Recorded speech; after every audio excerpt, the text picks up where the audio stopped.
প্রিয়তমা, আজকে তোমাকে কিছু কথা বলবো, মন দিয়ে শোনো। আসলে অনেক তো হলো, আমার কারণে তোমার জীবনটা নষ্ট হয়ে যাচ্ছে। এবার না হয় একটু শান্তিতে থাকো। আমিও চাই না আমার জন্য তোমার পরিবারে বা তোমার ব্যক্তিগত জীবনে কোনো সমস্যা হোক।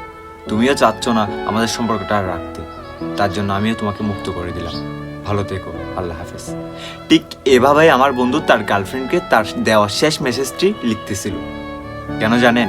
কারণ আমার বন্ধু তার জিএফকে বেশি মূল্য দিয়েছিল, যার কারণে তার মূল্য সে বুঝতে পারেনি। এক সময় গিয়ে তাকে ইগনোর করা শুরু করে দিয়েছে। এই গল্পের মাধ্যমে শুধু আপনাদেরকে একটা মেসেজ দিতে চাই, সেটা হচ্ছে আপনাকে যে ভালোবাসে বা আপনি যাকে ভালোবাসেন তার প্রাপ্য অনুযায়ী তাকে মূল্যায়ন করবেন। নিজের আবেগকে অতিরিক্ত তার মাঝে ঢেলে দিবেন না। তবে আপনি আপনার জীবনে বা আপনার রিলেশন লাইফে সুখী হতে পারবেন, বা আপনি সে আপনার পরবর্তীতে আবেগ কন্ট্রোল করতে পারবেন।